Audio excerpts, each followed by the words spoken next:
ओम पितृदेवताभ्यो नमः। स्वागत है आप सभी का मेरे राधे कृष्ण ब्रजधाम यूट्यूब चैनल पर। आज मैं आपको सोमवती अमावस्या की कथा सुना रहा हूँ। सोमवती अमावस्या के दिन सुबह पितरों की पूजा करें। पितरों के सामने आप संकल्प करें। पितरों के सामने सफ़ेद पुष्प अर्पण करें, दीपक जलाएं। पितरों के नाम से ब्राह्मण को भोजन कराएं। फिर इस कथा का श्रवण करें। इससे पितृदोष दूर होता है, घर में सदा ही खुशहाली बनी रहती है और कभी कोई कष्ट नहीं आता। प्राचीन समय की बात है, एक साहूकार था। साहूकार के एक पुत्री थी। पुत्री धीरे धीरे बड़ी होने लगी और पुत्री बहुत ही सुंदर गुणवान थी। साहूकार के यहाँ पर हर प्रकार की सुख सुविधाएं थीं, किसी भी प्रकार की कोई कमी नहीं थी।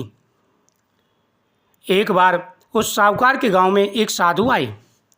साधु का नियम था, वह सभी के घर से भिक्षा लेते थे। उनका नियम था, वह 5 घर से प्रतिदिन भिक्षा लेते थे। 5 घर से भिक्षा लेने के बाद में वह अपना अन्न पका करके नदी के किनारे खाते थे। साहूकार की पत्नी साधु को भी भिक्षा दिया करती थी और साधु रोज लेकर के जाता था। एक बार साहूकार की पत्नी घर पर कुछ काम कर रही थी। साधु दरवाजे पर आए तो उसने अपनी पुत्री से कहा, बेटी जाओ, साधु महाराज आए, उनको भिक्षा दो। साधु महाराज के लिए भिक्षा देने के लिए जैसे ही उसकी पुत्री आई तो साधु महाराज ने भिक्षा लेने से मना कर दिया। यह देख कर के उसकी पुत्री को बहुत बुरा लगा और जाकर के अपनी माँ से कहा कि माँ, ये साधु महाराज मेरे हाथ से भिक्षा नहीं ले रहे। यह सुनकर के साहूकार की पत्नी को भी क्रोध आया और वह साधु महाराज के पास गई और बोली, हाथ जोड़ कर के कहने लगी कि महाराज, आपको तो सभी समान दृष्टि से देखना चाहिए, आपके लिए तो सभी समान हैं, आप मेरी पुत्री के हाथ से भिक्षा क्यों नहीं लेते। साधु ने कहा, हे देवी, मैं उन्हीं के हाथ से भिक्षा लेता हूँ जिनके भाग्य में सौभाग्य लिखा हो, जिनके यहाँ पर कभी दरिद्रता ना आती हो, लेकिन तुम्हारी बेटी के भाग्य में सौभाग्य नहीं है, इसके भाग्य में दुर्भाग्य लिखा है, इसलिए मैं इसके हाथ से भिक्षा नहीं ले सकता। यह सुनकर के साहूकार की पत्नी बड़ी परेशान हुई और कहने लगी, महाराज कोई उपाय बताइए इस दुख से निवारण का, जिससे मेरी बेटी को कष्ट ना हो। साधु ने कहा, ये देवी, अपनी बेटी से प्रत्येक अमावस्या का व्रत रखवाया करो, खासकर सोमवती अमावस्या का। और पास के ही गांव में सोना नामे की धोबिन रहती है, उसके पास अपनी बेटी को लेकर के जाओ, उसका आशीर्वाद दिलाओ, क्योंकि वह पति परायण है और साथ ही सोमवती अमावस्या का व्रत भी रखती है। अगर उसने आशीर्वाद दे दिया तो तुम्हारी बेटी का भाग्य बदल जाएगा। लेकिन एक चीज़ का ध्यान रखें, वह कहीं आती जाती नहीं है। यह सुनकर के साहूकार की पत्नी बड़ी प्रसन्न हुई, बेटी से बोली, चलो बेटी, सोना धोबिन के यहाँ पर चलते हैं। माँ बेटी सोना धोबिन के यहाँ पर पहुँची। सोना धोबिन के घर पहुँची और सुबह उठते ही जल्दी उसके सारे घर का कार्य कर दिया। यह देखकर के सोना धोबिन बड़ी प्रसन्न हुई। उसने सोचा कि आज बहू ने जल्दी उठ कर के सारा काम कर दिया है। उसने कहा, बहू, आज तो तुमने बहुत जल्दी काम कर दिया। उन्होंने कहा, नहीं माता जी, मैंने कोई काम नहीं किया, मैंने तो समझा आपने ही सारा काम किया है। यह सुनकर के बोली, फिर हमारे घर का काम कौन कर गया, पर ये तो मुझे पता नहीं है। दोनों सास और चुप करके देखती हैं। तभी वह लड़की आती है, घर का काम करती है। सोना धोबिन उसे पकड़ लेती है, कहती है कि बेटी, तुम कौन हो जो मेरे घर का काम कर रही हो। इतने में साहूकार की पत्नी आती है और सोना धोबिन को पूरी बात बता देती है। सोना धोबिन बोली, देखो, परोपकार से बढ़कर के कोई कार्य नहीं है।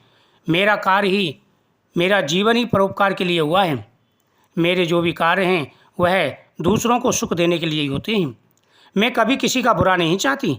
तुम्हारी बेटी के भाग्य में ऐसा लिखा है तो मैं उसे पलटने की कोशिश करूँगी। मैं पति परायण हूँ। मैं अपने पतिव्रत धर्म के प्रताप से तुम्हारी बेटी का भाग्य अवश्य बदलेगा, चाहे कुछ भी हो जाए। जब इसके फेरे का समय हो मुझे बता देना। इधर वह प्रसन्नता के साथ घर आई। कुछ समय के बाद में साहूकार की बेटी का रिश्ता पक्का हो गया और विवाह का समय भी आ गया। जब फेरों का समय आया तो सोना धोबिन को बता दिया। सोना धोबिन आई और फेरों के समय पर वहीं पर बैठ गई। अब फेरे प्रारंभ हुए। जैसे ही फिर 7वां फेरा लगा, वहाँ पर एक सांप आया और उसके पति को डस लिया। सोना धोबिन ने तुरंत इस सांप को पकड़ लिया, दूध पिलाया, उसे छोड़ दिया और अपनी मांग का सिंदूर उस लड़की के मांग में भर दिया। जैसे ही अपनी मांग का सिंदूर उसकी मांग में भरा, वो लड़का जीवित हो गया, लेकिन उधर सोना धोबिन का पति मर गया और यह बात सोना धोबिन को पता चल गई। उसके बाद में सोना धोबिन ने विदा ली और उस दिन अमावस्या थी। सोना धोबिन चलती रही, रास्ते में पीपल का पेड़ मिला, 108 भ्रमरी दी और वहाँ पर जो पत्थर के टुकड़े पड़े थे 108 पत्थर के टुकड़े वहाँ पर चढ़ाए और वहीं बैठ कर के पितृ देवताओं से प्रार्थना की कि हे पितृ देवताओं, मैंने जीवन में कभी कोई पाप नहीं किया, सदाचार किया है, मैंने हर प्रकार से अपने पति की सेवा की है। अगर मैं पतिव्रता हूँ, मैंने कोई पाप नहीं किया है तो मेरा पति जीवित हो जाए। इतना कहते ही उसका पति जीवित हो गया। वह गांव में आई। गांव में आकर के सभी लोग पूछने लगे कि ये कैसे हुआ। सभी ने सोना धोबिन की जय जयकार की और उसी समय से सभी लोग अमावस्या का व्रत रखने लगी। जो भी व्यक्ति अमावस्या का व्रत रखते हैं, जो महिलाएं अमावस्या का व्रत रखती हैं और हर प्रकार से पति की सेवा करती हैं, उनके जीवन में कभी कोई कष्ट नहीं आता, उनके ऊपर सदा ही पितृ प्रसन्न रहते हैं। इस वीडियो को ज़्यादा से ज़्यादा शेयर करें और इस कथा को जितनी बार हो सके उतनी बार सुनें। महाकाल भोलेनाथ आपकी हर मनोकामना पूरी करेंगे। ओम नमः शिवाय।